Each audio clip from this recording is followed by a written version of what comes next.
Secretary of State Hillary Clinton confronted some tough questions during her long-awaited testimony on Capitol Hill. Lawmakers grilled Secretary Clinton about the deadly terror attack on the U.S. consulate in Benghazi, Libya.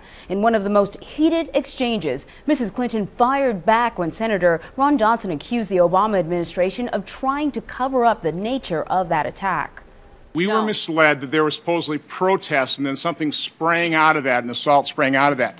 And that was easily ascertained that was not the fact. And the American people could have known that within days, and they didn't know that. With all due respect, the fact is we had 4 dead Americans. Was it because of a protest, or was it because of guys out for a walk one night who decided they'd go kill some Americans?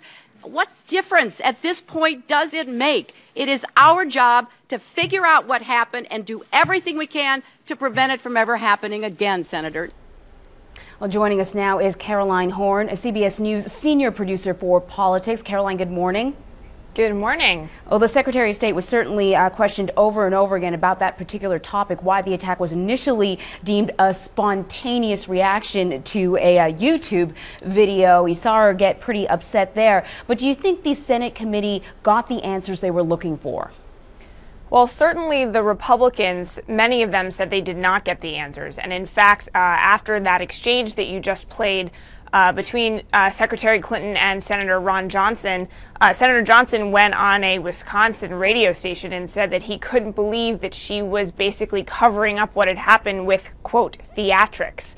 Other senators, such as Senator John McCain, also said that they weren't satisfied with what they heard. Well, we waited about a month to hear from the Secretary of State. Do you think we heard anything new here? Well, what was really new was just the fact that we got to hear from her. And as you said, this hearing had been delayed several times. It's been over 4 months since the attacks themselves took place, and then she was ill and had to postpone her testimony. A couple things that we heard that were quite interesting. She said she never saw any of the requests for beefed up security in Libya. They never crossed her desk, nor would a request like that ever cross her desk. And we heard her talk about steps that the department has tried to take to beef up security in the wake of these attacks. Yesterday's testimony is probably the last time that we will see her operating as Secretary of State. There's been a lot of speculation about what's to come for her, whether or not she'll seek a higher office, maybe run for the presidency. Do you think this testimony will follow her, whatever she does in the future? I think it very well may. That's one of the reasons why the stakes were so high for her yesterday. There's so much speculation around what's going to happen to her next. And you already heard some Republicans saying that line, that clip that you showed before where she says, "What difference does it make?"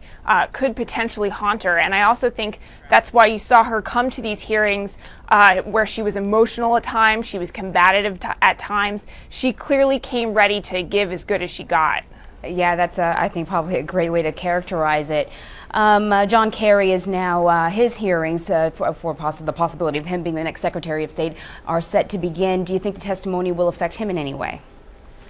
What's going to be so interesting about John Kerry's confirmation hearing today is that he's really expected to get a warm reception by not just Democrats, but also Republicans.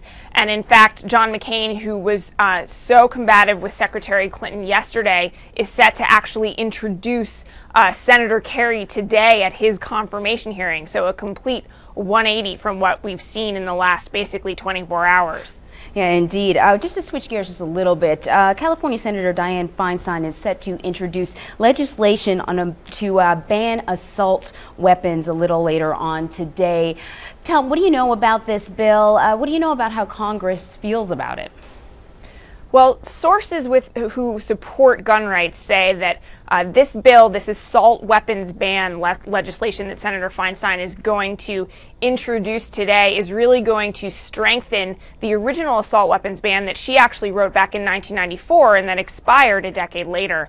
It's going to close several loopholes that make it easier for assault weapons to actually be characterized as not assault weapons and avoid the ban altogether. This is something that is cheered by gun control advocates, but at the same time, ironically, it's also something that's going to make this particular piece of legislation much more difficult to pass the Republican House and possibly even garner support from conservative Democrats. Thank you very much, Caroline. Something worth watching closely throughout the day. Caroline Horn, CBS News Senior Producer for Politics. Thanks for joining us. Thank you.